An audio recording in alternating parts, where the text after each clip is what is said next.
কৈলাস পর্বতের তুষারাবৃত শৃঙ্গ, নীল আকাশের নিচে শাশ্বত নীরবতা। দূর থেকে ভেসে আসছে গঙ্গাধারার গর্জন, বাতাসে ভাসছে ধূপধুনোর গন্ধ। এক বিশাল শিলার ওপর ধ্যানস্থ মহাদেব, চোখ বন্ধ, কপালে চন্দ্র, জটা জুটে গঙ্গা, চারপাশে বরফের চাদর, তবুও যেন পরিবেশে এক উষ্ণ শান্তি। এই নীরবতার ভেতর পায়ের শব্দ। দেবী মনসা ধীরে ধীরে এগিয়ে এলেন, মুখে দেবীর গম্ভীর্য অথচ আকর্ষণীয় সৌন্দর্য। তিনি এসে প্রণাম করলেন পিতার সামনে। শিব ধীরে চোখ মেললেন এবং দেখলেন তার মানস কন্যা, স্নিগ্ধতার আবরণে মোড়া এক সুপ্ত আগ্নেয়গিরি। মনসা কোমল অথচ দৃঢ় কণ্ঠে বললেন, পিতা, আমি চাই স্বর্গসভায় স্থায়ী আসন। আমিও দেবী, আপনার কন্যা। দেবলোকের আসনে আমারও অধিকার থাকা উচিত। শিব গভীর দৃষ্টিতে তাকালেন। তার কণ্ঠ শান্ত, কিন্তু কথার ওজন পাহাড় সম। মনসা, দেবত্ব কেবল জন্মে আসে না, তার জন্য চাই ভক্তের বিশ্বাস, মানুষের পূজা, অটল ভক্তি। যদি মর্তে তোমার মাহাত্ম্যের পুজো প্রচলিত হয়, তবেই স্বর্গে তোমার আসন হবে। মনসার চোখে এক ঝলক প্রতিজ্ঞার আগুন জ্বলে উঠল। তিনি বুঝলেন, দেবলোকে স্থান পেতে হলে তাকে মাটির মানুষের মন জয় করতে হবে। ভক্তি, বিশ্বাস এবং প্রভাব, এই তিন অস্ত্র ছাড়া তিনি জয়ী হতে পারবেন না। স্বর্গসভায় চলছে এক অনন্য মহোৎসব। উষা যেন সন্ধ্যার আবির রঙা, আর অনিরুদ্ধ ভোরের আলোর দীপ্তি। তাদের যুগল নৃত্য মুগ্ধ করেছে দেবগণকে। গন্ধর্বদের সুর, অপ্সরাদের ছন্দে ভাসছে সমগ্র দেবলোক। ইন্দ্র, বায়ু, অগ্নি সবাই মুগ্ধ হয়ে তাকিয়ে। মনসা নীরবে অদৃশ্য রূপে সভায় প্রবেশ করলেন। এক সূক্ষ্ম কিন্তু ইচ্ছাকৃত তালভ্রষ্টতা ঘটালেন। এক মুহূর্তে ভেঙে গেল নিত্যের মোহ। গন্ধর্বের সুর থেমে গেল, অপ্সরাদের পা কেঁপে উঠল, সঙ্গতি হারালো সুর ও তাল। ইন্দ্রের চোখে ক্রোধের বজ্রপাত। বজ্রকণ্ঠে তিনি ঘোষণা করলেন, স্বয়ং নটরাজের উপস্থিতিতে নৃত্যের তালভঙ্গ। উষা ও অনিরুদ্ধকে এই মুহূর্তে স্বর্গ থেকে নির্বাসিত করা হলো। মর্তে মানব জন্ম নিতে হবে ওদের। শিব উঠে দাঁড়ালেন, তার কণ্ঠে শান্তি, তবুও অসীম কর্তৃত্ব। এ ওদের দোষ নয়, মনসার কৌশলের পেছনে। দেবসভা অবাক হয়ে শুনছে মহাদেবের কথা। শিব বলে চলেছেন, এ বিধির বিধান, তাই উষা অনিরুদ্ধ মানব জন্ম নেবে। তবে এ জন্ম অভিশাপ নয়, বরং এক দায়িত্ব।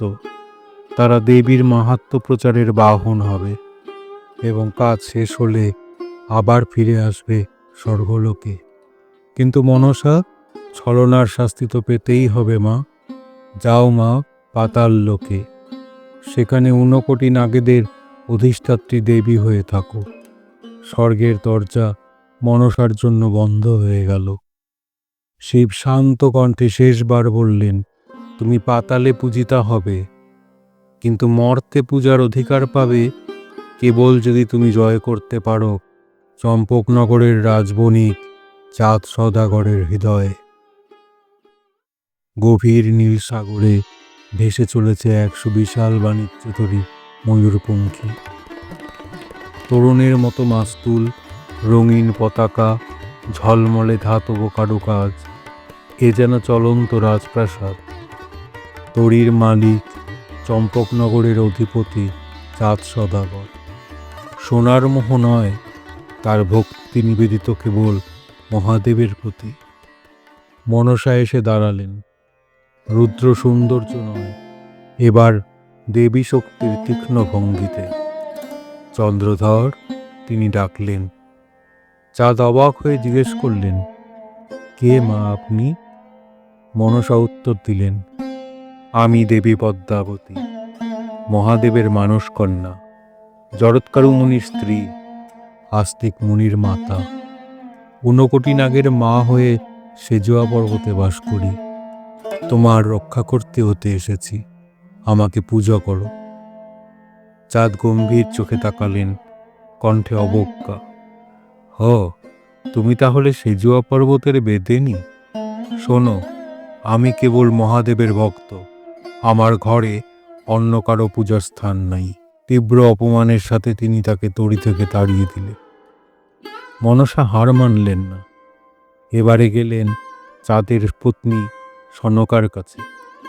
তার কণ্ঠ মধুর, তবুও তাতে লুকিয়ে আছে ভয়।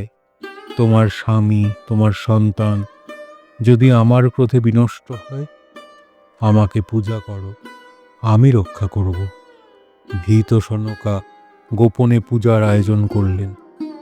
জল ভরা ঘট, শঙ্খ, ফুল, দীপের আলোয় মনসার আরাধনা শুরু হলো। অদৃশ্য রূপে মনসা পাশে দাঁড়িয়ে, এক হাতে আশীর্বাদের ভঙ্গি, মুখে প্রীতির হাসি। রাতের গভীরে চাঁদ স্বপ্ন দেখলেন, তার তরি ডুবে যাচ্ছে, চারদিক থেকে সাপ এগিয়ে আসছে। আতঙ্কে ঘুম ভেঙে উঠলেন, শ্বাস ভারী, কপালে ঘাম। হুকুম দিলেন, নৌকা ঘোরাও, ফিরে যেতে হবে। চাঁদ ফিরে এসে দেখলেন ঘরে ধূপের গন্ধ, ঘট, ফুল, সিঁদুর। চোখে পড়তেই কপালে ভাঁজ।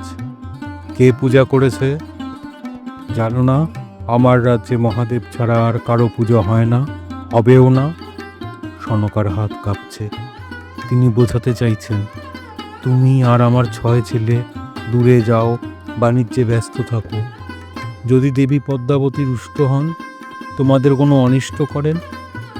চাঁদ ক্রুদ্ধ গর্জনে বললেন, দেবাদিদেব মহাদেবের স্নেহধন্য আমি, আমার অনিষ্ট করবে ওই সেজুয়া পর্বতের বেদেনি?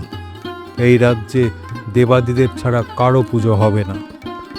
তারপর রুদ্র ভঙ্গিতে পুজোর ঘট লাঠি দিয়ে ভেঙে দিলেন। পাতাল লোকে দাঁড়িয়ে মনসা, চারপাশে সাপের ভিড়, নীল সবুজ আলোয় অদ্ভুত আভা।